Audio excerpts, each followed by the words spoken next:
put the cards on the table and said after those heats that this could be one of the races of the championship, and I genuinely believe that's the case.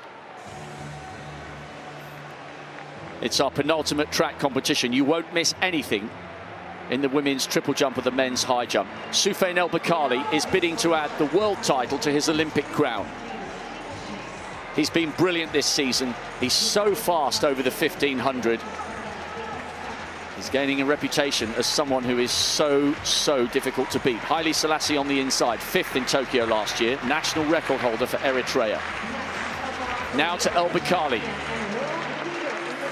Bronze in Doha, silver in London. Can he complete the collection here and become the first non-Kenyan to hold the Olympic and world titles at the same time? Belhadi of France, European Team Championship silver last year.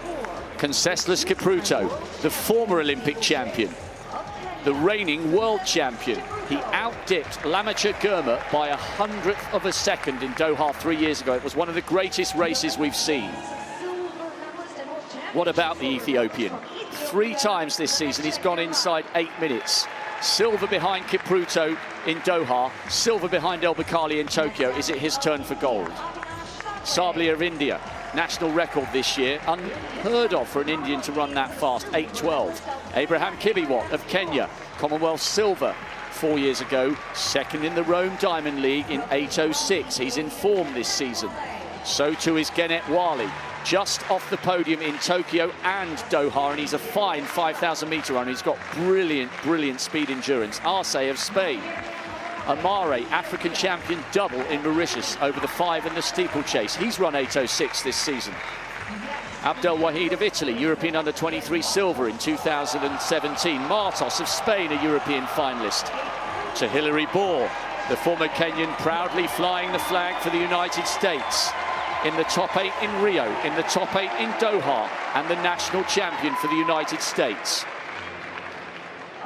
A world youth champion, a world youth silver. Leonard Bett on the 2nd from the outside for Kenya. And then Evan Yeager with a slightly different haircut. This is Yeager Mark II. A torrid time with injuries. The silver medalist from Rio and the bronze medalist from London, delighted to be back in form, fit and healthy, and in the final. El Bakkali will be the favourite for this one. But if he wins, he might be pushed quite literally every step of the way. Don't take your eyes off this final for a second, the 3000 steeplechase. I have never heard noise like it on the last 500 metres of the men's 10,000 final. This is a crowd that absolutely loves its distance running, and they will be enthralled here, not specifically about Hilary Bohr, but because they know, Gail Devers, in this race, we are watching the best of the best of the best. The reigning Olympic champion, the former Olympic champion, the man who's finished 2nd on both occasions. Cameraman stuck out on the track there, now just getting out the way. That's why the field split, but he now moves back on the inside, and he won't be making that mistake when they come round at the next time of asking. No, you know, Girma has the 2 silver, so I think that's his motivation to stay. I got to get up there because the last 500 meters, I've got to be in contention. And then Wale has that flat speed. So we'll see what happens coming around.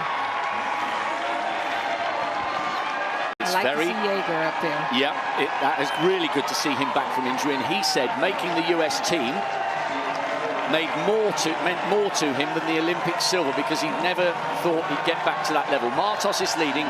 It's very tactical in the early stages of this steeplechase. We will come back to this soon, but we've got to get back to the field temporarily. Martos leading, Yeager 2nd, Kipruto 3rd.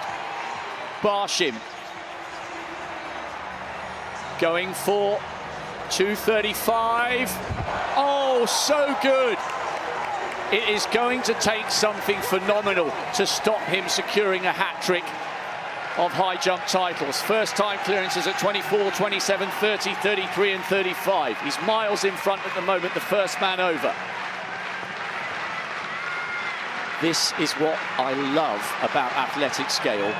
We have to keep dipping in and out here and there.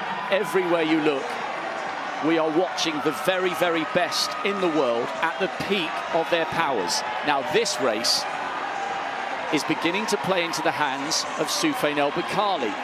The tall figure from Morocco is the Olympic champion, and he has run an eye-watering 3:31 for the 1500 meters. You can pour it on from the start and he'll live with the pace. You can go slow and he will be the one to wind it up over the last 2 laps. Everyone who's anyone is right there tracking Martos as Wale just runs wide on the outside, not to take the lead, but just so that he got a clean look at the water jump.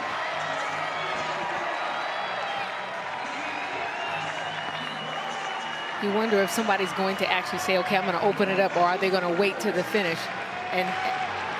But like you said, no matter where they are in the race, Bakkali figures out, I know how to get this done. 2:57 for that first kilometre. By their standards, this is slow. Somebody needs to grab this race by the scruff of the neck. Girma leads. He has been so close to tasting glory on so many occasions, but now Conseslus Kipruto comes to the front. This is a guy who's won it all, a world youth champion, a world junior champion. He's the reigning world champion and won the first of his 2 world titles in London 5 years ago. Car crash at the end of 2018. He's had all sorts going on in his life off the track, but he looks like he's approaching his best form. Tucked in on the inside, he looked really comfortable. He was exchanging words in Swahili with Hilary Ball at the end of the semi-finals, or heats, or whatever you want to call them, and they're talking to each other again now on the inside behind Lamicha Girma. And still no move from Soufiane El Bakkali, who is buried in the middle of the pack, as Bellardi of France now comes up to try and turn this into a bit of an honest pace. And Conseslus Kipruto has gone to the front, but he hasn't gone to the front to turn it on. He's just making sure he gets a clean look at the barrier. And the longer it stays like this, the likelier it is that we're going to see a massive burn-up from El Bakkali, who is just in the middle of the pack to the left of Evan Jager. It's very tight. That last 500 meters when we get there is going to be something epic. See, Kipruto is still in the front.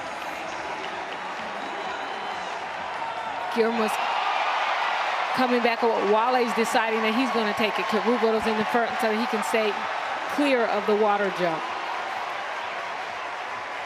Exchanging a bit of words with Boer. And here comes Martos on the outside. They're pushing and shoving, a little bit of elbowing. Coming round now with 3 laps to go.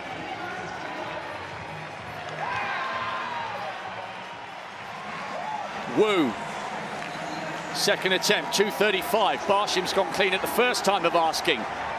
Oh, wow. What a final in prospect. What a climax we're going to have. He's still dancing.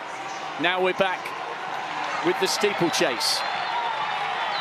2.5 laps to go. Martos hitting the front. Little tap in the back there from Bellardi. And this is always the danger when it gets tight towards the end. We don't want to see any fallers here. What an end to this race in prospect. Does it begin to play into the hands of Soufiane El Bakkali? I think it does, but who else can launch a mammoth sprint here? Is anyone going to go with half a mile remaining? I promise you we're in for an epic climax here. Nobody's been prepared to commit just yet. When will the big move come, and who will it be? Bakkali is almost running wide into lane 3. Now he needs to get slightly closer to the front because, oh, there's a faller there. That's always going to happen when it's so tight. El Bakkali needs to pay close attention here because if somebody suddenly bursts, they get the edge. If you go first and get 5 meters and then you both run at exactly the same speed to the end, That early acceleration can make the difference, and it was Beck, the World Junior silver medalist, who fell. Such a shame for him. Wale has a little look across, and Haile Selassie is there. Kipruto and Boer keep nudging at each other. Haile Selassie leading. Now Soufiane El Bakkali coming up towards the shoulder of Conseslus Kipruto, who is the reigning champion. They take the bell in the final of the men's 3000-meter steeplechase. It's been ever so cagey all the way through. Wale and Amare, no move yet from Germa. The two outstanding performers this season have a little bit to do. What a story this would be for Haile Selassie. He was 5th in Tokyo. Amare trying to come through on the inside, and he manages it somehow. Wale leads. Conseslus Kipruto coming up on the outside, and another faller. I think it was Mare that fell. Germa coming up onto El Bakkali's shoulder, but El Bakkali floats across the front. Now comes the acceleration. Kipruto is the defending champion. Germa, silver in Doha, silver in Tokyo. Can he somehow wrestle the gold away from Bakkali? No, he can't. El Bakkali becomes the first non-Kenyan to hold the world title as well as the Olympic title. And the silver goes to Germa once again. And Conseslus Kipruto makes it yet another medal.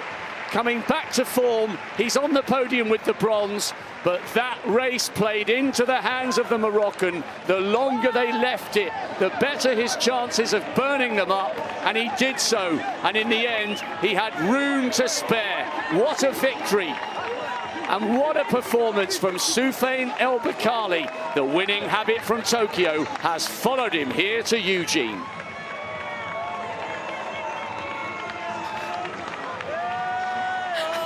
There's another dancer for you.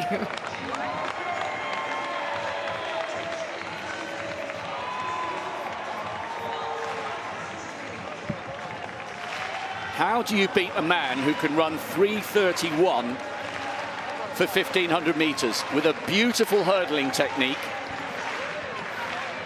And we had 2 fallers in that race. It was bound to happen because it was so slow and bunched. Soufiane El Bakkali will embark on a lap of honor. What's he doing now? Here we go. Okay, flag over the legs. Okay, yeah, all right, yeah, I like that. Yeah, playing the air guitar.